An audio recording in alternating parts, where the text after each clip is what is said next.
네, 안녕하세요. 815 모니터 가족 여러분, KB증권의 김앤 민재기 팀장입니다. 연일 폭염, 무더위가 계속되고 있고 지역마다 다르겠지만 열대야가 아주 지금 오랫동안 지속이 되고 있는 것 같습니다. 건강관리 잘 하셔야 될 것 같은데요. 한 가지 팁을 좀 말씀드리면, 저는 이제 이번 주부터 조심스럽게 원래 가지고 있었던 양산, 양우산인데요. 우산도 되고 양산도 되는 건데, 뭐 스타벅스에서 이제 판매하는 것을 후배분이 이제 저한테 선물을 주신 게 있는데, 그걸 이제 서랍에 보관해 뒀다가 이제 쓰는 게 좀 부끄럽더라고요. 예, 남자가 양산을 쓴다? 왠지 좀 그래서 보관해 뒀는데, 최근에 나오는 기사들 보니까 한번 보여드릴까요? 최근에 나온 기사들 보면 양산이라고 이렇게 치면 아주 많이 보시면 땡볕에 장사 없다, 그죠? 남녀노소 모두의 여름 필수템이 됐다. 그래서 양산이 현대백화점의 양산 매출 2배로 늘어, 뭐 이런 기사들이 막 나오고 있지 않습니까? 그래서 제가 제가 가지고 있는 양산의 제조원, 그리고 공급원, 뭐 판매원, 이런 것까지 제가 체크를 해봐서 이거 수혜주가 있나, 뭐 이런 식으로 자꾸, 이게 직업이다 보니까, 그죠? 직업병이 또 발동해서 찾아보고 있는데, 일단은 백화점이나 이런 쇼핑 몰에서 이게 잘 팔린다라고 합니다. 그래서 요게 이제 한번 보시면 온열 질환, 탈모 예방에, 피부에 보호가 된다고 하죠. 그래서 우리 여성분이 아니더라도 남성분들도 여기 보시면 지금 양산을 쓰고 계시는 분이 보이시죠? 기사가 딱 나오네요. 네. 요즘에는 남자들이 양산 쓰고 다녀도 이상하지 않아요 라고 나옵니다. 그래서 혹시라도 부끄러움이 계시다면, 저처럼 지금까지는 사용을 못 하셨다면 용기를 한번 내보셔도 괜찮겠다라는 것을 지난주에 제가 저희 KB증권 프라임클럽 가족분들한테도 말씀드렸는데, 우리 815 가족분들도 건강관리를 위해서 한번 착용을 잘 해보시기 바랍니다. 그래서 이런 기사들과 함께 양산 만드는 회사는 제가 뭐 상장사를 아직까지는 못 봐가지고 백화점 관련된 기업들의 주가가 한번 궁금해서 한번 봤거든요. 한번 잠깐 요거부터 한번 보고 해외 증시 이야기를 해드리면, 현대백화점 한번 보시죠. 현대백화점. 현대백화점이 이게 양산 때문인지는 모르겠지만, 아니면 뭐 요즘 뭐 워낙 더워가지고, 그죠? 더워서 백화점 같은 이런 시원한 쇼핑몰에서 또 여름 휴가를 보내시는 분들도 아마 계시지 않을까 싶은데, 꽤 가파르게 현대백화점의 주가가 지금 올라오고 있는 것을 볼 수가 있습니다. 양산의 단가 자체가 그렇게 비싸지 않기 때문에 이게 현대백화점 실적에 엄청나게 영향을 주진 않겠지만, 어쨌든 이러한 뉴스들과 함께 이러한 키워드를 가지고 주가를 체크해 보니까 현대백화점이 저는 이제 아직까지는 금리가 높은 수준이기 때문에 이러한 소비업종이 우리가 봐둬야 되고 공부를 해야 된다라고 제가 강조를 계속 드렸죠. 근데 주가가 이렇게 이번 주에 강하게 튀어오를지는 저도 생각을 미처 못했는데요. 뭐 이유가 뭐가 있는지 제가 한번 저도 체크를 좀 해볼 생각이니까, 관심이 있으신 분들은 백화점 관련된 부분들을 한번 업황 체크를 한번 해보실 필요가 있을 것 같고요. 자, 밑에 내려가서 지난 금요일입니다. 금요일날. 네. 지난 금요일날 기관과 외국인들이 업종별로 매수 강도 순위를 보여주는 표인데요. 이거는 제가 매일매일 업데이트를 해서 우리 815 가족 여러분들 그 카페에다가 815 카페에다가 올려드리고 있는데, 자료를, 자, 지난주 금요일날 기관과 외국인들의 쌍끌이 매수가 들어온 업종, 시가총액 대비해서 기관과 외국인들이 의미 있게 산 업종을 보니까, 기관은 백화점 업종, 외국인들도 백화점 업종이 이렇게 동시에 들어가 있는 것을 볼 수가 있습니다. 그죠? 그럼 뭔가 이게 백화점이 슬슬 이제는 좀 턴어라운드 관점으로 살아나나? 그죠? 그런 부분으로 우리가 업황을 빨리 체크하고 해볼 필요가 있는데, 저는 간단하게 이제 애널리스트 분들, 백화점 업종을 커버하고 있는 애널리스트 분들의 실적 추정치를 일단 한번 체크를 좀 해봤습니다. 해보니까 지난 6월 전후를 바닥으로 실적이 이렇게 안 좋아졌잖아요. 그죠? 실적이 안 좋아지다가 한 방에 6월 지나면서부터 이렇게 실적 추정치가 올라오기 시작했고, 최근에 큰 폭은 아니지만 어쨌든 이렇게 실적 추정치가 1년 뒤에 영업이익이, 백화점 업종의 영업이익이 앞으로 이제는 서서히 좋아질 거야 라는 방향성이 6월 달 이후로 이렇게 나타나고 있다라는 거죠. 그죠? 그래서 이런 것들을 체크를 하면서 주가의 방향성도 우리가 이제 같이 봐야 되는데 7월 달을 바닥으로 현대백화점 주가가 올라오고 있고 신세계 한번 볼까요? 신세계도 백화점을 가지고 있죠. 네. 자, 신세계도 60일선을 21선 뚫고 60일선까지 뚫고 이렇게 바닥에서 꽤 올라온 상황입니다. 네, 17만 원에서 약 20만 원까지 올라왔으니까요. 자, 그 다음에 백화점 뭐가 있죠? 롯데 쇼핑. 네, 롯데 쇼핑도 21선, 60일선. 그러니까 지금 상승률을 보니까 상대적으로 누가 딱 강한지가 여러분들 느껴지십니까? 한번 보시죠. 자, 현대백화점 이런 방법으로 백화점 내에서는 내가 뭐부터 공부를 해야 될까 이런 것들도 체크해 볼 수 있거든요. 현대백화점 그 다음에 신세계, 그죠?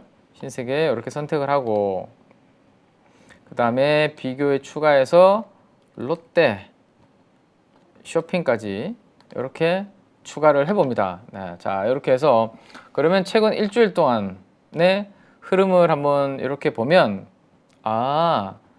현대백화점이 주가가 가장 세게 움직이는 것을 우리가 볼 수가 있네요. 그죠? 7%. 그 다음에 롯데쇼핑과 신세계는 거의 뭐 1% 정도 차이니까 크게 의미가 없습니다. 그럼 1개월 동안 이렇게 한번 바꿔볼까요?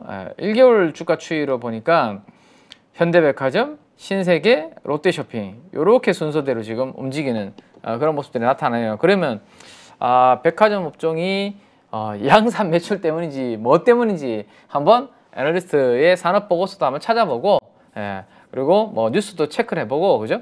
그렇게 해서 이제 백화점주를 서서히 관심을 가져야 되나? 나는 소비가 아직 안 살아나고 있는데 주위에서는 소비가 좀 살아나는 건가? 뭐 이런 부분도 여러 가지 소비 데이터들이 또 있죠, 그죠? 그런 것들도 한번 체크해보는 그런 주말 밤이 일요일 밤이네요, 그죠? 일요일 밤에는 사실 우울해가지고 아무것도 하기 싫은데 싫은 시간인데 뭐 혹시 관심 있으신 분들은 이런 부분들 주위에 야 혹시 너 백화점 요즘 가니? 뭐 이런 거 한번 물어보시는 것도 괜찮지 않을까 싶습니다. 근데 연초 이후부터 한번 보시면 연초 이후로 보시면 아직까지 그죠? 현대백화점만 이제 플러스 돌아섰고 신세계, 롯데쇼핑 특히 롯데쇼핑이 마이너스 20% 아직까지 이제 겨우 고개를 들고 있네. 그래서 주도주는 백화점 3사 중에서도 그래도 먼저 치고 올라오는 주도주는 역시 현대백화점이구나 라는 것을 우리가 알 수 있을 것 같습니다. 그래서 오늘은 제가 폭염에 아주 뜨겁게 이 스튜디오에 촬영하러 왔는데요. 저도 양산을 딱 들고 용기 있게 왔습니다. 그래서 이 남녀노소 모두의 여름 필수템 양산 한번 우리 남성분들도 써보시기 바랍니다. 요즘 2030 뭐 이게 중년 여성분들의 전유물로 우리가 알고 있는데 요즘 젊은 층들도 꽤 많이 사용을 하고 계시니까 다들 건강관리 요 양산으로 해서 올여름 잘 해주시면 좋을 것 같습니다. 네, 자 여기까지 한 가지 그냥 가볍게 요거는 인트로 차원에서 하나 말씀을 드렸고 자 요걸 한번 볼까요? 미국 경제가 일자리 데이터들이 나왔는데요. 기대했던 것보다는 조금 안 좋게 일자리가 나왔다라는 내용입니다. 그죠? 아마존이 제가 지난 금요일 날 장시작전 방송에서 시간에서 9%, 8% 강세를 보이고 있다. 실적 호조 AWS라는 그 사업 부분의 실적 호조 때문에 강세를 보인다라는 말씀을 드렸습니다. 그래서 미국 증시도 이렇게 상승 출발을 다 했어요. 그죠? 상승 출발을 다 했는데 고용이 둔화되는 움직임들이 나타납니다. 그러면서 이제 장후반으로 가면 갈수록 상승폭이 축소가 됐고 차익 실현 물량이 나오면서 그죠? 이렇게 시장이 대부분 다 하락 반전에서 마감이 됩니다. 오후장 들어서 이게 안 좋은 모습이죠, 사실은. 그죠? 뭐가 안 좋냐 하면 우리는 시장이 이렇게 움직이는 걸 더 좋아합니다. 자, 차라리 그죠? 차라리 저게 아니라 처음에 여기가 시작하는 구간이라 보시면 아침에 좀 빠졌다가 오후 들어서 이렇게 올려서 끝나는 게 좋은 거지 시작할 때 반대로 지금 어떻게 됩니까? 미국이 이렇게 됐다가 지금 이렇게 돼버리면서 끝나버렸잖아요. 그죠? 그러니까 어떤 게 우리한테 더 나은가라는 것을 생각해 보면 이게 훨씬 더 나은 케이스다라고 보시는 게 맞습니다. 이게 훨씬 더 왜? 전약 후강이고요. 이거는 밑에는 뭐죠? 전강 후약이잖아요. 그 어떤 게 시장이 더 뒷심이 있고 강한 에너지라고 볼 수 있죠? 당연히 위에. 예. 아침에는 좀 약하게 출발했지만 오후 들어서 결국에는 강한 매수세가 들어오면서 이렇게 올라서 끝나는 이게 훨씬 우리한테 중요한데 긍정적인 흐름인데 지금 미국은 지금 보시는 것처럼 아침에 강하게 출발했다가 오후 들어서 이렇게 밀려버리는 그러한 그림으로 3대 지수가 하락을 했습니다. 자, 그래서 몇 가지 이제 그 뉴스들을 좀 체크를 좀 해드릴게요. 네, 몇 가지 뉴스들을 체크를 좀 해드릴 텐데 첫 번째 가장 시가총액이 큰 것이 큰 종목이 이렇게 영역이 넓게 나온다라고 제가 말씀드렸습니다. 그죠? 그러면 이 네모칸 중에 영역이 가장 큰 회사가 누구예요? 애플이네, 애플. 네, 애플이 4.8%나 하락을 했습니다. 오, 이거는 만만치 않은 하락인데요. 애플이 지금까지는 이런 모습을 보인 적이 없죠. 웬만하면. 자, 애플 주가로 가서 AAPL입니다. 티커는 AAPL. AAPL로 해서 한번 보죠. 차트 흐름을. 우와, 이거는 좀처럼 보기 힘든 애플의 갭 하락의 흐름이다라고 보시면 될 것 같아요. 그죠? 이건 애플은 웬만하면 갭 상승이 나오는 종목이지 갭 하락이 잘 나오진 않는데. 그죠? 네. 캔들 볼륨. 네, 이렇게 해서 한번 보죠. 여기와 여기. 네, 여기와 여기. 예. 목요일과 금요일 사이에 지금 엄청나게 큰 뭐가 만들어졌습니까? 갭이 열려져 버렸죠. 네, 이거는 상승 갭이다, 하락 갭이다. 갭에는 두 가지 종류가 있다라고 제가 항상 말씀을 드렸고 우리한테 좋은 갭은 상승 갭이고 지금 애플이 만들어준 갭은 하락 갭이다. 이거는 요게 보시면 요거 보이십니까? 요거 위로 팡 튀면서 뭐가 만들어졌죠? 상승 갭이 만들어졌죠. 네, 이렇게 상승 갭이 만들어지면 이걸 메우면 된다, 안 된다? 이거 메우면 안 된다. 그죠? 갭을 메우지 않으면 이 상승 갭은 만들어진 상승 갭은 매우 강력한 지지 역할을 한다라고 제가 항상 강조를 드리죠. 여기 한번 보세요. 이 상승 갭을 메우지 않으니까 어떤 파동이 나와요?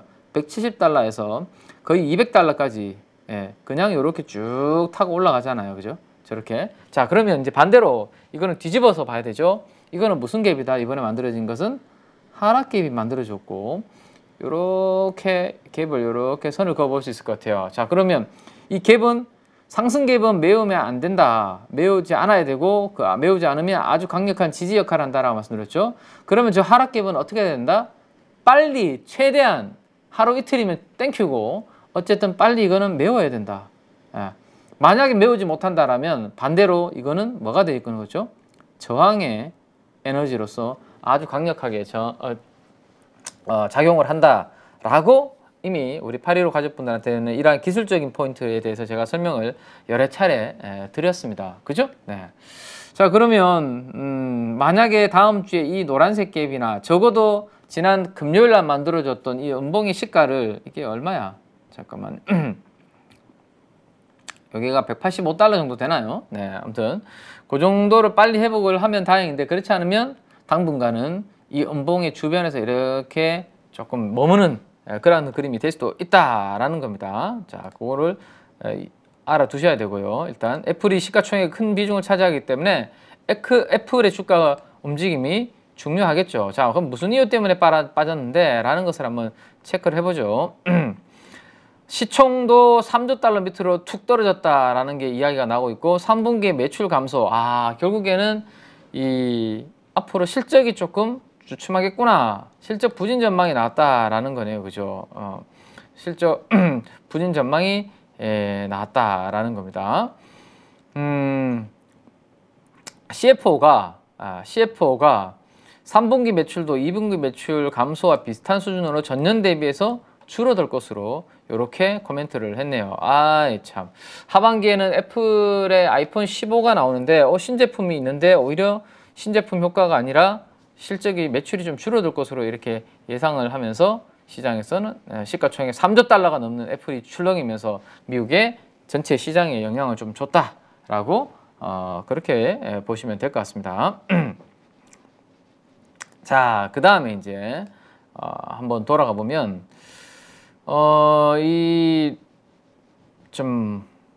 이런 것들이 발표가 되었습니다. 지금 이제 우리가 페이롤, non-payroll 뭐 이런 거, non-farm payroll 이런 부분들이 발표가 됐고 비농업 고용, 그다음에 실업률, 임금 상승률 등등 지표가 나왔는데 고용이 아주 강력하고 뜨겁다가 뭔가 고용이 제가 지난번부터 말씀드렸죠. 지표별로 이제 좀 약간 어떤 건 좋고 어떤 건 안 좋은 이러한 부분들이 만들어지고 있고 약간 고용이 들쑥날쑥하는 데이터들이 나오고 있는데 이게 약간 조금 둔화되는 그런 움직임들이 만들어지고 있다라는 그런 말씀을 제가 드렸습니다. 그죠? 그런 부분들을 드렸는데 자, 이렇게 돼버리면 제가 하반기를 걱정하는 이유 중에 하나가 이런 부분들이죠. 자, 저는 4Q에는 좀 경계감을 가지자. 자, 작년에 제가 하반기부터 우리 가족 여러분들한테 말씀드렸던 게 올해는 2023년은 전강 후약이 오히려 될 거다. 많은 리서치 센터에서는 전약 후강을 생각하고 있지만 저는 전강 후약을 생각을 하고 있다라는 말씀을 드렸는데요. 왜? 금리 인하에 대한 기대감이 상반기에 꽤 많이 반영이 될 것이고 그로 인해서 증시가 먼저 튀어오를 가능성이 있기 때문에 이러한 부분에 대한 이야기를 몇 가지 드렸었는데 자, 4Q부터는 오히려 저는 좀 조심을 해야 될 것 같아요. 4Q부터 특히 8월 말 8월 말이 아직 좀 남았죠. 지금 한 25일 정도 남았는데 20일 정도 남았는데 8월 말이 지나고 바람이 이제 선선하게 바뀌기 시작하는 9월 지나면 4Q 아닙니까? 그죠? 요 때부터는 조금 조심해야 되지 않을까라는 생각입니다. 자, 이미 약간의 징조가 나오고 있는 게 미국의 고용이 지금까지는 탄탄하게 유지되어 왔던 고용이 살짝, 그죠? 고용이 살짝 조금 흔들리려고 하는 이런 모습들이 나타나고 있습니다. 자, 고용이 흔들리면 어떠한 영향을 준다라고 제가 말씀드렸죠? 고용이 흔들리면 미국의 소비에 영향을 주게 됩니다. 미국은 GDP를 분해를 해보면, 그죠? GDP를 분해를 하면 C, I, G, 그 다음에 X-M 뭐 이렇게 GDP를 분해를 할 수 있는데 그 중에서도 C가 소비인데 미국은 71%가 GDP의 소비로 이루어져 있기 때문에 이 소비의 근간이 흔들리면 미국은 조금 동력을 잃어버리는 그런 부분이 될 수 있다라고 말씀을 드렸습니다. 그죠? 그래서 이 부분이 만약에 지금 약간씩 고용 둔화가 나타나는 지표들이 나오고 있는데 이 부분이 조금 더 강하게 진행이 된다면 그죠? 4Q에는 금리는 안 떨어져 있는데 아직까지 금리는 높은 수준에 유지하고 있는데 고용이 약간 둔화되면서 소비가 주춤하는 그런 내용들이 나면 경기에 대한 두려움, 침체 이런 이슈들이 부각이 되면서 3Q 말 4Q 뭐 여기에는 시장이 조금 흔들릴 수 있는 그런 요인들이 될 수 있다라는 것까지 가족 여러분들이 염두를 좀 해두셔야 됩니다. 아시겠죠? 자, 그런 부분들을 좀 생각을 해두시고요. 자, 그 다음에 몇 가지 뉴스들을 제가 체크를 좀 해드리도록 하겠습니다. 우리는 알고는 좀 있어야 된다. 알고는 좀 있어야 되는 내용들을 좀 해드리도록 하겠습니다. 자, 여기도 이제 고용과 관련된 리포트와 관련된 내용들이 좀 나와 있죠. 네, 지금 보시면 고용과 관련된 내용들이 좀 나와 있습니다. 고용이 좀 줄어들고 있다라는 거고요. 근데 이거를 이제 골디락스 아닌가라고 아침에는 좀 강하게 출발해서 좀 회복을 하다가 오후 들어서는 쭉 빠지는 그런 그림이 좀 나타나고 있습니다. 그러니까 고용이 급격하게 주는 건 아닌데 완만하게 고용이 좀 감소를 하는 그런 부분이 나타나고 있습니다. 그러면서 이제 인플레이션의 상승 압력을 그러면 조금 줄여주는 거 아니야? 그죠? 이런 부분들로 이제 긍정적으로 생각을 한 거죠. 근데 이 둔화가 뭐 일시적이거나 완만한 게 아니라 이 고용 둔화가 지속되거나 이럴 때는 과연 이거를 골드락스라고 불러줄 수 있을지 제가 걱정했던 3분기 말 4분기에는 걱정하는 부분들이 나타나지 않을지 그런 부분들을 계속 우리는 체크를 하고요. 제가 또 그거와 관련해서는 말씀을 좀 드리도록 하겠습니다. 자, 그 다음에 해외 쪽에서 우리가 또 알고 있어야 되는 뉴스 중에 주말에 하나는 중국과 관련된 부분입니다. 이거는 비즈니스 비자라고 되어 있네요. 그죠? 그럼 이거는 우리가 사업할 때 사용되는 그죠? 사업 비자라고 볼 수 있을 것 같아요. 자, 중국에서 사업 비자의 조건, 룰이 있을 거 아닙니까? 야, 우리는 뭐 조건을 갖춰야지만 비자를 발급해줘. 아주 타이트하게 지금까지는 관리를 해왔던 부분에 있어서 조금 오픈해 주겠다라는 거죠. 우리가 뭔가 상황이 안 좋으니까 중국이 아직까지 경기가 조금 둔화되고 안 좋잖아요. 그죠? 그러니까 중국에서 사업 비자 발급의 조건을 조금 더 완화해줘서 그 국경을 조금 열어주려고 하는 그런 부분들이 좀 있다라는 뉴스입니다. 그러면 여기에서 우리가 좀 느낄 수 있는 부분은 뭐죠? 느낄 수 있는 부분은 자, 중국 정부가 경기 부양에 신경을 좀 쓰네, 그죠? 그래서 경기 부양을 위해서 정책을 좀 내놓고 있네, 이런 부분들입니다.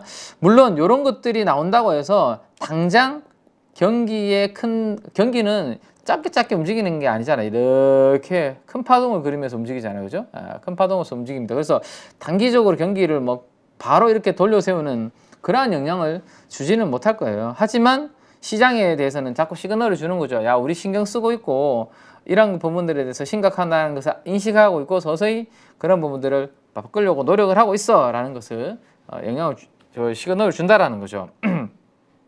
그래서 또 하나는 이제 내수가 중요하잖아요. 지금 왜냐하면 미중 간의 무역 전쟁이 계속 이어지고 있기 때문에 결국은 중국은 막대한 인구를 바탕으로 한 내수 경기를 살리는 게 중요한데 각 지방 도시의 호적 등록 제한을 폐지를 해가지고 지역 간의 이동을 쉽게 만들어 주려고 하는, 지역 간의 왕래가 쉬워지면 결국에는 내수 경기를 부양하는 데 영향을 줄 수 있겠죠, 그죠? 그래서 이런 부분들이 바로 임팩트 있게 경기를 살리지는 못한다는 거죠. 그러면 어떻게 된다? 적어도 요거를 완만하게 이 기울기가 이렇게 떨어지는 부분들을 서서히 완만하게 만들어주는 그런 역할은 시간을 두고 시차를 두고 해줄 수 있다. 이런 부분들입니다. 여기에서 우리가 이제 좀 기대할 수 있는 그런 부분들은 그럼 어떻게 생기냐? 자, 저는 개인적으로 해운주를 이제 좀 안 오른 업종 중에서 이제 앞으로 움직일 만한 것 중에 해운주 쪽을 보고 있는데 아직까지 해운주는 이런 상황입니다. 특히 벌커 운임, 벌커선사, 펜오션. 자, 지금 보시면 그죠? 다른 종목들 대비해서 주가가 별로 오른 게 없죠. 6,800원에 있던 주가가 4,800원까지 주당 2,000원이나 이렇게 하락해 있는 그런 상황이고요. 자, 그다음에 대한해운 한번 볼까요? 대한해운. 자, 대한해운도 마찬가지죠. 대한해운도 좀 주가를 이렇게 당겨보면 한 3,300원에 있던 주가가 1,900원, 2,000원 미만까지 이렇게 떨어져 있는 그런 모습들을 볼 수 있을 것 같고, 그 다음에 뭐 있나요? 또 HMM, 이거는 컨테이너 대표적인 운임 그 3만 한 5,000원 정도 선언해서 17,000원까지, 이것도 한 거의 반토막 떨어져 있는 상황입니다. 제가 해운주는 당분간은 조금 운임이 계속 떨어지기 때문에 보수적으로 보자라는 말씀을 아마 작년도 하반기부터 계속 말씀을 드려왔었고, 그죠? 그 흐름이 아직까지도 이어지고 있는데 과연 이 부분이 앞으로 어떻게 진행되는지는 결국엔 누구한테 달려있다? 중국한테 많은 부분이 달려있고, 특히나 벌크 쪽 경기 같은 부분은 중국의 많은 부분이 영향을 받게 되어 있습니다. 그래서 벌크선 운임과 함께 뭐 이 보는 방법은 제가 여러분들한테 설명을 드렸었습니다. 그죠? SCFI라고 이렇게 조회를 하면 상하이 컨테이너 운임 지수라는 이렇게 한국관세물류협회라는 사이트가 이렇게 열리고, 거기에 들어가면 네 가지 정도의 이렇게 데이터들이 나오는데 CCFI, SCFI, 뭐 HRCE, 그 다음에 BDI. 여기 제일 오른쪽에 있는 BDI가 바로 발틱 운임 지수라고 해서 건화물 운임 지수, 석탄이라든지 곡물이라든지, 그죠? 네, 이런 부분들. 자, 아직까지는 왔다 갔다 하는 그림입니다. 그죠? 7월 말까지 보면 왔다 갔다 뭔가 추세적으로 움직이는 모습이 아직까지 안 나타나고 있고, 컨테이너 운임 지수 같은 경우도 지금 보시면 여전히, 그죠? 천선 전후로 옆으로 횡보하는 모습. 그러다 보니까 해운주는 모멘텀이 좀 부족한 모습이 아닌가 생각이 되네요.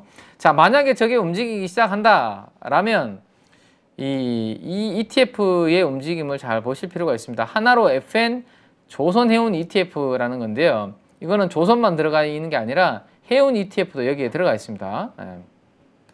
구선 종목을 한번 보시면 조선 때문에 저는 이제 관심 있게 좀 보고 있긴 한데, 삼성중공업이 들어가 있고, 삼성중공업이 들어가 있고, HD 한국조선해양이 들어가 있고, 현대미포, HD 현대중공업, 주로 비중이 많이 들어가 있는 것들은 이러한 조선사들이 많이 들어가 있고, 그 다음에 HMM이에요. HMM이 12%나 들어가 있죠. 그 밑에 하나오션, 그 다음 펜오션. 결국에는 얘네들이 좀 움직여야, 그죠? 얘네들이 좀 움직여야 이들이 좀 가겠구나. 뭐가 해운주들이. 조선주들은 지금 나쁘지 않잖아요. 최근에 분위기가. 그래서 HMM이나 펜오션까지 좀 움직여주면 이 ETF는 조금 더 강한 흐름을 낼 수 있지 않을까. 뭐 그렇게 한번 생각을 좀 해보시면 될 것 같아요. 근데 이번 주에 금요일 날 보면 HMM을 제외한 대부분의 종목들이 강세를 보였는데도 불구하고 이 ETF가 1.4%밖에 못 오른 이유는 뭘까? 결국에는 비중이 많이 들어가 있는 종목들의 상승률이 중요한데 이들은 1% 정도, 그죠? 1% 정도 상승에 그쳤기 때문에 그런 모습이 나타났다라고 보시면 될 것 같습니다. 아시겠죠? 네, 그렇게 한번 이해를 하시면 될 것 같고요. 자, 그 다음에 이제 애플과 관련된 이야기를 좀 해드리면, 아까 이제 애플과 관련해서 이야기를 해드렸는데, 애플이 저렇게 실적이 부진할 때 그러면 이제 돌파구가 나와야 될 거 아니에요, 그죠? 애플이 저렇게 돌파구, 실적이 부진할 때 뭔가 돌파구를 찾아야 되는데, 거기에서 우리가 찾아야 되는 부분은 결국에는 제가 봤을 때는 인도입니다. 인도. 인도. 애플은 중국에서는 나름 뭐 나쁘지 않은 실적을 기록하고 있는데 매출이 지금 정체되고 있고 3분기도 조금 둔화될 것으로 예상을 하면서 주가가 지금 오늘 새벽에 큰 폭으로 금요일 날 많이 빠졌는데요. 미국에서 결국에는 인도가 이 미국한테는, 저 애플한테는 중요성이 앞으로는 더욱더 그래서 부각이 되지 않을까 싶습니다. 인도의 성장세가 가파르게 좀 나와주면 다른 쪽에 약간 부진한 부분들이 선진국에서 약간 좀 부진할 수 있는 부분에 메이크업을 충분히 해줄 수 있지 않을까라는 생각을 해줄 수 있어요. 그죠? 그래서 아이폰이 지금 좀 비싸가지고 지금까지는 인도의 국민들이 소득이 좀 낮기 때문에 사실 사기가 좀 부담스러운 부분인데 인도의 모든 제조업들, 글로벌 제조업들이 인도 쪽으로 가서 뭘 하고 있죠, 지금? 공장을 짓고 있습니다. 열심히. 그럼 공장을 짓고 있는데 여기에서 종업원들이 여기에서 돈을 벌기 시작할 것이고, 그죠? 여기에서 번 돈을 가지고 뭔가 소비를 할 건데 그 중에서도 결국에는 아이폰과 같은 이런 부분들을 소비를 하지 않을까라는 거까지 한번 연결해서 앞으로 애플이 인도 쪽에서 나오는 이러한 데이터들을 우리가 좀 볼 필요가 있다라는 겁니다. 그래서 그게 잘 되면 아까 말씀드렸던 그러한 애플의 개파락의 가격을 좀 회복하는 그런 그림들이 되지 않을까라는 것까지 한번 생각을 해보시면 될 것 같아요. 자, 그 다음에 이제 이번 주말이 거의 피크 시즌 아닙니까? 여름 휴가의 피크 시즌일 텐데 아마 이 방송도 여름 휴가지에 가서 보시는 분들도 아마 계시지 않을까 싶은데요. 요거는 이제 에어비앤비 관련된 내용이 하나 나온 게 있는데 에어비앤비가 예상을 뛰어넘는 비트 이렇게 나오죠? 네, 비트 익스펙테이션이라고 나옵니다. 여행이 리바운드가 아주 강하게 수요가 나오면서 에어비앤비가 실적이 예상을 뛰어넘는 부분이 나왔는데 주가는 좀 주춤하는 그런 부분들에 대한 이야기가 좀 나온 게 있네요. 그죠? 그러니까 당분간은 제조업보다는 이러한 서비스 업종 쪽에서 훨씬 강한 흐름이 지금 미국에서도 만들어지고 있는데요. 항공, 호텔, 그다음에 공유 숙박 업체인 에어비앤비도 월가 예상치를 뛰어넘는 숫자가 좀 나오고 있는데 이미 주가는 뭐죠? 항상 우리 선반영이라는 것이 중요하다. 안 올랐으면 모르겠는데 이렇게 코로나 이후에 수요가 막 살아나면서 주가가 먼저 지금 땡겨놨기 때문에 숫자가 막상 나오니까 그때부터 주가가 더 가는 게 아니라 오히려 야 그래 이거 반영해서 많이 올랐으니까 난 팔아야지 라고 생각하는 분들이 있기 때문에 호실적에도 주가가 그렇게 반영하지 않는 그런 모습이 특징적인. 그래서 우리는 항상 주식시장에서 생각하라고 항상 고민해야 되는 게 선반영이라는 부분을 제가 항상 우리가 안 올랐는지 미리 이게 벌써 다 기대감이 반영되어 있는 건지 이런 부분들에 대해서 늘 고민해야 된다라고 말씀드렸죠. 그죠? 자, 그래서 당분간은 여행 수요는 좀 강하게 호황이 좀 이어질 것으로 생각되는데 생각했던 것보다 더 임팩트한 내용들이 나와주지 않는다라면 그죠? 이미 약간 반영되어 있는 부분을 시장에서는 인지를 좀 하고 있는 것 같습니다. 자, 그런 것들이 좀 있다라고 한번 보시면 될 것 같아요. 자, 지금은 저 사이트가 내용이 요거 하나 보시면 될 것 같아요. 네, 오늘 해외 사이트는 이렇게 로그인 하라고 이렇게 나와서 바로 요걸로 열어서 보여드리도록 하겠습니다. 자, 마지막 이제 우리가 주말에 그래도 이게 앞으로 이런 것들은 굵직굵직한 뉴스들은 시장에 영향을 줄 수 있는 뉴스들이니까 알고는 있어야 되는 그런 뉴스들 몇 가지 정리를 좀 해드리고 있는데 마지막으로 중국이 호주산의 보리 무역을 재개를 한다라는 겁니다. 그러니까 보복 관세를 왜 그때 무슨 이슈가 있었죠?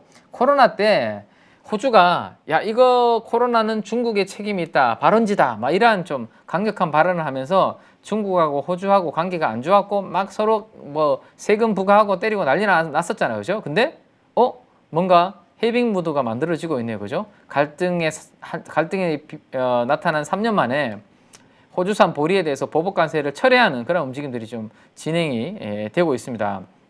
중국이 호주한테 야 우리 잘해보자 이제는 좀 사이좋게 지내자라는 화해의 제스처를 지금 취하고 있다라고 볼 수 있을 것 같네요, 그죠? 그래서 지금 서방국들이 미국을 중심으로 똘똘 뭉쳐서 중국을 견제하려고 하는 움직임들이 나타나고 있으니까 이런 부분들을 대립각을 세우다가 약간 중국도 워낙 자기들이 힘드니까 이런 부분들을 좀 완만하게 조금 분위기를 좀 해결하려고 하는 모습들이 나타나고 있다 정도 한번 체크를 해보시면 될 것 같습니다.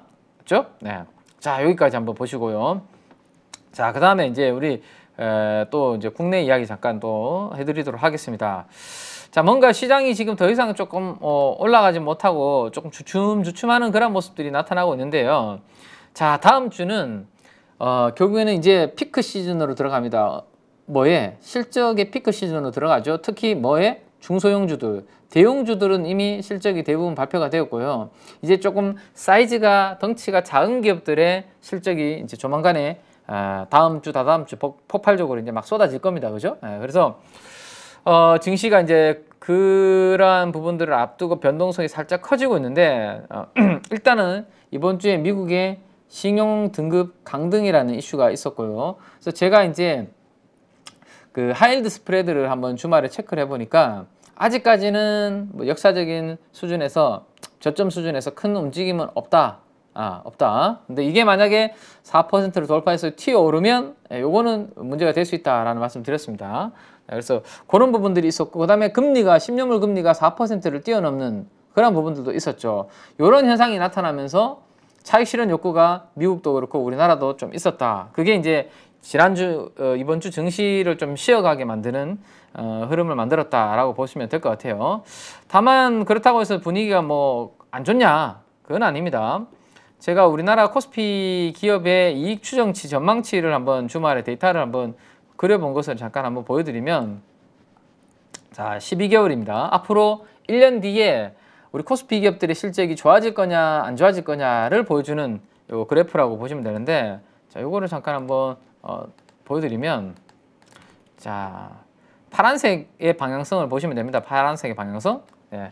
파란색의 방향성이 여전히 올라가는 그러한 그림을 보여주고 있죠. 증가율은 조금 주춤하고 있지만 가파르게 막 급등하다가 증가율은 그죠? 좀 주춤하고 있지만 어쨌든 코스피 기업들의 12개월 선행 실적은 좋아지는 방향성이 여전히 나타나고 있습니다. 그래서 주가가 막 폭락하거나 막 그런 상황은 아니에요. 지금 왜? 펀더멘탈이 지금 조금씩 좋아지고 있으니까. 네. 그래서 그리고 이제 국내의 유동성, 수급적 요인, 국내 총알 그 예탁금도 55조 원 정도 수준으로서 나쁘지 않은 그런 분위기가 나타나고 있습니다. 다만 조금 우리가 이제 초보자분들이 경계를 해야 되는 것 중에 하나는 뭐냐면 일단 수급이 미국이 아니라 외국인 중심으로 수급이 분위기가 조금 안 좋아요 최근에. 그죠? 한번 보시죠. 제가 코스피의 5월달 이후로 투자자별 누적 순매수 포지션에 대해서 누적 매매 동향에 대해서 한번 그림을 업데이트를 해서 금요일 것까지 그려봤는데요. 일단 기간들 한번 보시죠. 기간.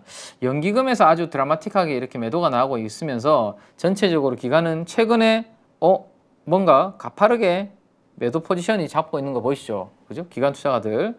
자, 그 다음에 외국인들 한번 보세요. 그나마 코스피에서 이렇게 주가를 강하게 견인했던 이유 중에 하나는 외국인들이 강하게 사면서였습니다. 특히 이 외국인들이 강하게 사면서 이런 움직임이 나타나는데 지금 어떻게 되고 있나요? 7월 말 8월 초 외국인들이 지금 주식을 계속 우리나라에서 코스피에서 팔고 있는 움직임입니다. 자, 그 다음에 이 물량을 누가 받아가고 있나요? 개인이 받아가고 있네? 자, 기관과 외국인이 팔고 개인이 물량을 받아가고 있다. 개인 투자자분들이. 자, 이렇게 되면 지수 관련주들이 움직일 수 있다 없다? 어렵다. 지수 관련주들은 단기적으로 이러한 수급 상황에서는 움직이기 어렵고, 특히나 지난주 금요일 날 우리 달러원 환율 보셨죠? 달러원 환율이 오래간만에 1310원 가깝게 가파르게 지금 상승을 하고 있는 모습들이 나타나고 있습니다. 환율 한번 보시죠. 환율 한번 보시면, 그죠? 와, 200일선을 뚫어버렸네요. 1309원, 9원 80전, 그러니까 1310원까지 거의 가파르게 올라왔습니다. 얼마 전까지만 하더라도 1270원에 있었는데, 그죠? 몇십 원이 순식간에 지금 올라와 버렸죠. 야, 이런 방향성이면 외국인들이 순매수가 들어오기는 쉽지 않은, 녹록치 않은 그러한 환경입니다. 그러면 외국인들이 코스피를 사지 않는다? 기관들도 안 사고 있는데 지수는 일단은 움직이기는 쉽지 않은 그러한 환경이 될 수 있기 때문에 다음 주에 외국인들의 수급이 바뀔 수 있는지, 바뀌는지 그런 부분들을 우리가 좀 봐야 될 것 같고요. 자, 그 다음에 코스닥입니다. 코스닥도 지금 한번 보시면 코스닥의 외국인들이 여기서 여기까지 갑자기 순식간에 순매수세가 팍 돌아간 거 보이시죠? 그러면서 이제 우리 코스닥이 얼마까지 갔습니까? 이번에 930 막 넘어서고 막 했었죠. 근데 그때 무슨 이슈가 있었습니까? 외국인들의 숏 커버링이 들어오면서 순식간에 저 부분이 만들어졌죠. 우리 2차전지 대형주들 뭐 비롯해서, 그죠? 공매도 돼 있던 것들을 급하게 다시 사들이다가 저게 이제 숏커버가 들어오면서 외국인 순매수세가 들어오면서 강하게 움직였는데, 최근의 그림을 보시면 코스닥에서도 외국인들이 팔고 있는 움직임들이 만들어지고 있고, 기관들도 마찬가지고, 자, 개인 투자자들만 갑자기 열심히 사들이고 있습니다. 자, 이렇게 돼버리면 요거도 코스닥에서 좀 쉽지 않은 환경. 그래서 다음 주도 결국에는 제가 봤을 때는 실적이 잘 나오는, 그죠? 발표되는 그런 종목들과, 그 다음에 이번에 뭐 초전도체 관련된 테마가 열풍이 한번 일주일 반짝 불었는데요. 이러한 개별 재료, 개별 종목 창세인 거죠. 그러니까 결국엔 지수의 움직임, 외국인들과 기관이 파는 상황에서 대형주들이 좀 움직이기 어렵다라면 개별 모멘텀을 가지고 있거나 실적이 아주 잘 나올 수 있는 그런 희망을 가지고 있는 기업들 쪽으로의 움직임이 나타날 가능성. 특히 이 중에서 한 포인트는 미용 의료기기죠. 제가 예전부터 제 피부를 끌어올리면서 보여드렸던, 그죠? 미용 의료기기 쪽이 실적에 대한 기대감이 있으면서 이번 주에 금요일까지도 주가 움직임이 괜찮았습니다. 그래서 그거 몇 가지 한번 체크를 해드리도록 하죠. 자, 제가 이제 미용 의료기기 쪽에서 우리 가족분들한테 가장 강조를 드렸던 것 중에 하나는 뭐였습니까? 뭐였어요? 피부를 올리지요. 그죠? 요거였죠. 네. 원택이 제가 시가총액 1조 이상에서는 더 이상 저는 이제 가족 여러분들한테는 강조는 안 드릴게요 라고 말씀을 드렸고, 요렇게 됐네요. 1조 원을 넘어섰다가 내려갔다가 1조 원 넘어섰다가 내려갔다가 박스권에서 이렇게 지루하게 움직이다가 이번 주 금요일 날 드디어 박스권을 완벽하게 종가 기준으로 돌파를 해버렸습니다. 8%가 상승을 하면서 신고가를 경신했는데요. 외국인들이 32만 주를 샀네요. 자, 외국인들이 분명히 코스피와 코스닥에서 팔고 있었는데 이 종목은 32만 주나 샀네. 외국인들도 결국에는 미용 의료기 같은 뭔가 성장이 확실한 숫자가 나오는 쪽으로 지금 관심을 가지고 있는 것이 명확하게 시장에서는 나타나고 있고, 시가총액이 그래서 종가 기준으로 1조 457억으로 제가 우리 가족 여러분한테 3천억부터 말씀드렸던 원택의 시가총액이 이제 1조를 넘어섰습니다. 자, 그러면 1조부터는 제가 뭐라고 말씀드렸죠? 저는 아주 강하게는 말씀드리지 않는다라고 말씀드렸습니다. 그래서 1조 원 이상에서는 뭐 올라올 때마다 굳이 뭐 급하게 막 매도할 이유는 없고요, 그죠? 왜? 지금 방향성이 이쪽으로 지금 움직이고 있잖아. 이 종목만 가는 걸까요? 그렇지 않아요. 수급이 집중된 또 한 종목이 있으니, 제가 지난번에 원택이 이제 1조를 넘어서면 좀 새롭게 그 시가총액으로 좀 낮은 종목으로 봐야 되는 게 비올이라는 종목이 있다라고 말씀드렸는데, 비올은 시가총액이 이제 금요일날 신고가를 경신했음에도 불구하고 아직까지 5천억입니다. 5천억. 4,864억밖에 안 해요. 그죠? 이제 박스권을 막 이렇게 돌파를 하는 모습을 비올도 만들어 가고 있죠. 네, 근데 시가총액이 아직까지 5천억 미만이다. 자, 수급만 한번 볼까요? 네.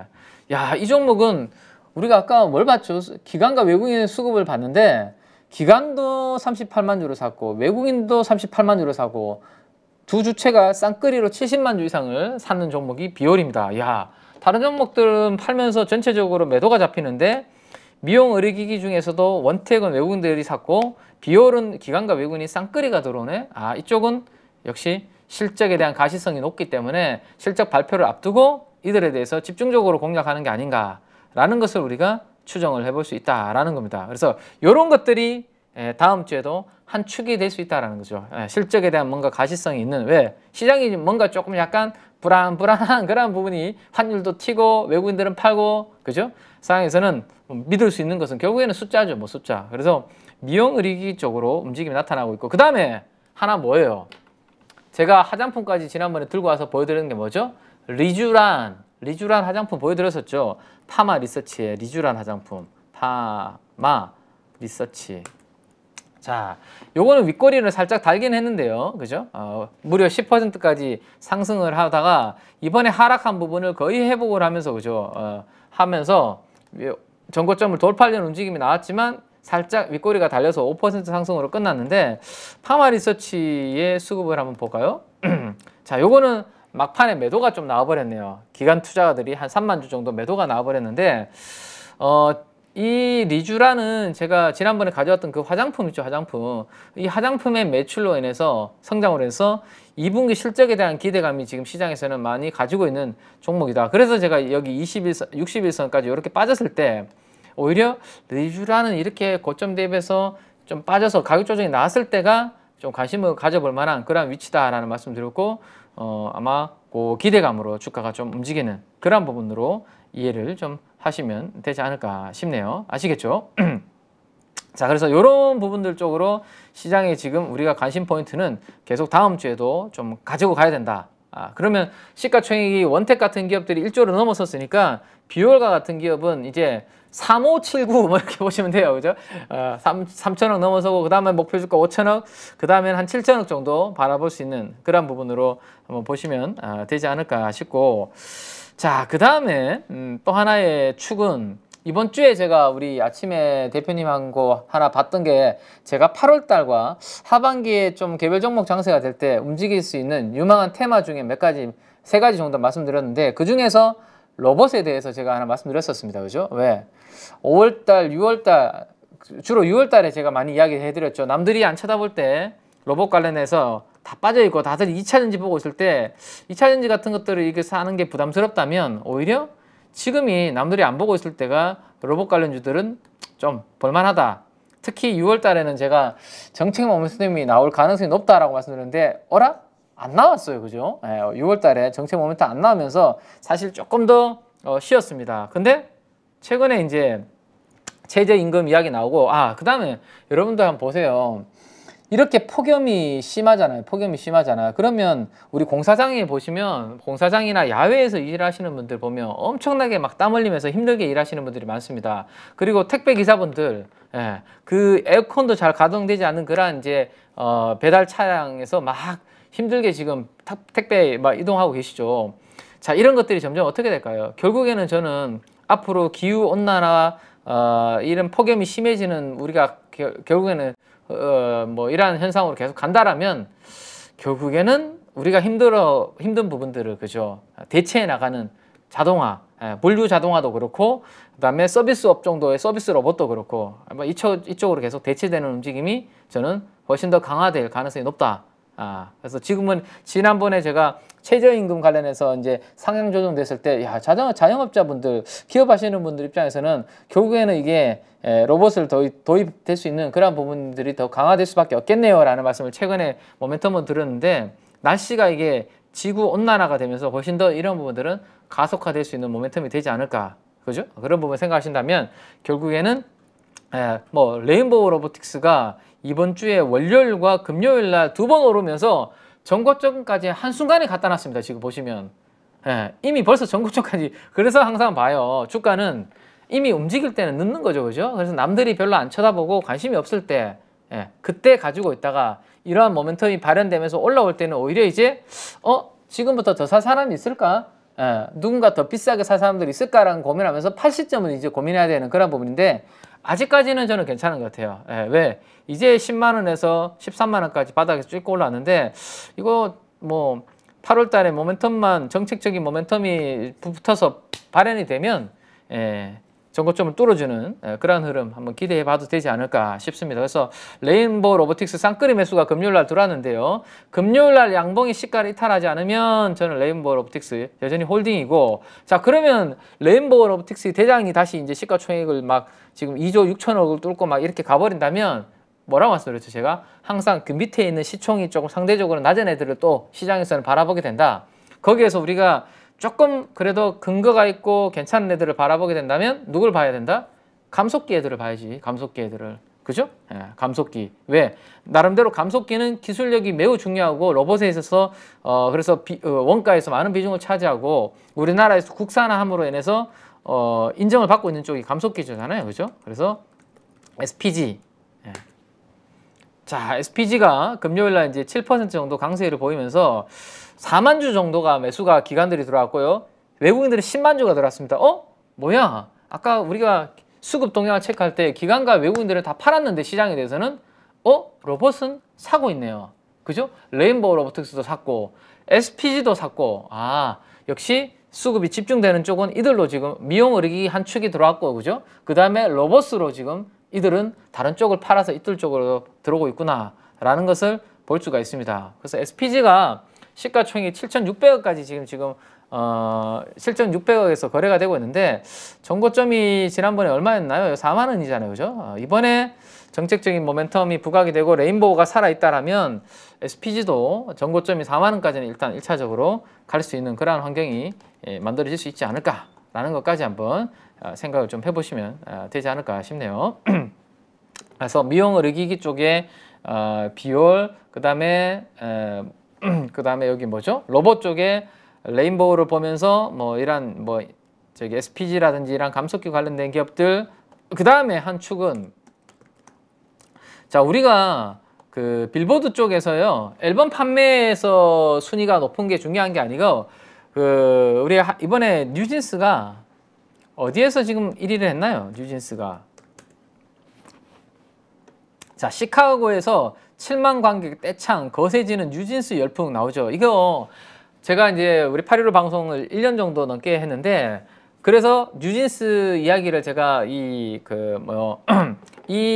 뉴진스를 민희진 대표죠. 뉴진스에 그죠? 이야기를 해드린 게 그러면 한 1년 정도 된 것 같아요. 그죠? 민씨라서 제가 그때 웃으면서 요거 뉴진스는 제대로 한번 만들 것 같다라고 이야기를 드렸었죠. 그죠? 자, 민희진이라고 이렇게 들어가면 아마 이때 제가 그때 요 사진을 보여드리면서 하이브에서 뉴진스라는 그룹을 만드는데 이 뉴진스를 만드는 대표는 민희진이라는 대표를 SM에서 스카우트해서 방시혁 대표가 이분한테 그 역할을 맡겼다라는 말씀을 드렸습니다. 그죠? 야, 나이가 43살이시네요. 근데 되게 어려 보이시네요. 네. 예. 관리를 되게 잘 하시는 것 같아요. 자, 여흥민 씨죠. 여흥민 씨. 저랑 같은 본관이 같습니다. 그래서 저는 이분이 SM에서 걸어왔던 행보를 지난번에 약 1년 전에 여러분들한테 설명을 드렸었고 이분이 SM에서 소녀시대부터 엄청나게 큰 걸그룹들을 키운 거로 봤을 때 이제 뉴진스에서 하이브에 와서 새로운 도전을 하는데 뉴진스의 행보를 잘 봐야 된다라고 말씀드렸는데 뉴진스가 새로운 역사를 지금 막 쓰고 있죠. 최단기간 내 그러니까 그 빌보드 201위에 들어가 있는 한 번씩 우리가 1위 했던 회사 저기 걸그룹이나 우리 아이돌을 보면 나름대로 3년 몇 년 이렇게 활동했던 애들이에요. 활동했던 분들이죠. 근데 뉴진스는 거의 1년 만에 그죠? 최단 기록에 이렇게 1위를 하고 있는 걸 봤을 때 꽤 임팩트 있는 그런 활동을 보여주고 있기 때문에 하이브가 주가가 박스권을 돌파하는 움직임이 금요일 날 나온 거죠. 그죠? 그래서 최근에 가격 조정 좀 받았고 기간 조정 좀 받았습니다. 그래서 지난 금요일 날 만들어진 이 양봉의 시가를 기준으로 하이브는 이제 추세를 조금 긍정적으로 만드는 그런 그림이 좀 만들어지지 않을까라는 것까지 한번 생각을 해보시면 될 것 같아요. 아시겠죠? 그죠? 그래서 이런 부분들이 아마 시장에서는 좀 틈새 역할을 좀 해주지 않을까 싶고 그 다음에 이제 마지막으로 하나만 짧게만 말씀드리면 이제 바이오 쪽입니다. 근데 바이오가 그냥 바이오가 아니라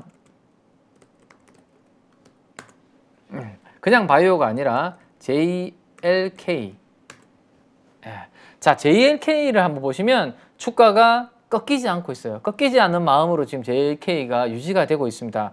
주가 꽤 많이 올랐었는데요. 그죠? 제가 루닉과 뷰노 이후에 그 다음 후보지로 JLK를 여기 전고점 돌파하기 전의 자리에서 우리가 6월 중순 정도였습니다. 말씀드렸는데 오히려 그때부터는 르노와 뷰닛보다는 훨씬 더 강하게 JLK가 10,000원부터 출발해서 지금 35,000원까지 이렇게 올라왔는데 안 꺾이고 있습니다. 안 꺾이고 있고 지금 보시면 수급도 그냥 기관들이 샀다 팔았다 약간 반복되고 있지만 움직임이 아직까지 큰 흐름이 없어요. 그래서 이 종목의 특징은 뭐죠? 바이오 쪽인 바이오인데 AI와 접목된 바이오입니다. 그래서 앞으로 AI와 접목된 바이오 쪽이 훨씬 더 시장에서는 뭐 전체적인 지수 시장이 재미없을 때 아마 두각을 나타내는 그런 쪽이 되지 않을까라는 것을 우리 가족 여러분들 생각하시면서 바이오 쪽을 보되 이렇게 AI와 접목되는 쪽이 아마 꿈과 희망을 가지고 시세를 내는 그러한 부분들이 분명히 있다라는 한 축이 될 거다라는 것까지 한번 말씀을 좀 드리도록 그렇게 할게요. 그래서 앞으로 이제 그쪽을 볼 때 JLK라는 이 대장주가 살아있는지 죽는지 그런 부분들을 관찰하시면서 전체적인 시장 흐름 체크하시면 되지 않을까 싶고 그래서 이번에 이제 삼성에서 이제 그 발표한 그 ETF 있죠? ETF. 네. 거기에서 코액트입니다. 바이오 헬스케어 ETF. 여기에 편입되어 있는 ETF 내에서 있는 종목들 중에서 여러분들께서 똘똘한 것들을 한번 찾아보는 것도 괜찮아요. 그죠?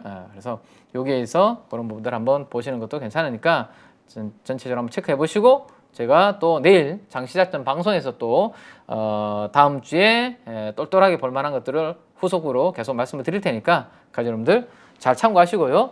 일요일 밤 편안하게 꿀잠 주무시고 건강관리 잘 하시고요. 저는 내일 장시작전 방송에서 다시 인사드리도록 하겠습니다. 자, 지금까지 KB증권의 김앤 민재기 팀장이었습니다. 감사합니다. 안녕하세요. 주식계 스트리트 파이터 대입자입니다. 1년 가까이 교육을 해오면서 수많은 회원들이 수익을 냈는데 심지어 저보다 수익을 많이 낸 사람도 계십니다. 이번에 8.15 가족분들과 평생 꺼내볼 수 있는 강의를 준비했습니다. 바로 평생 소장 패키지입니다. 패키지로 대입장의 기법을 평생 소장하면 내 것으로 익히고 화요일 저녁마다 라이브러리에 꼭 들어와 그 주의 시황과 매매 전략을 설명드리니 응용하면 큰 도움이 될 거라 생각합니다. 이 안에 들어있는 32개의 강의는 여러분들이 언제든지 볼 수 있도록 말 그대로 평생 볼 수 있는 거죠. 대입장과 함께하는 중단기 실전기법 끝장반에서는 기법 기초부터 내용이 들어있고 더 큰 기대 수익을 가져올 수 있는 응용편까지 새롭게 추가했습니다.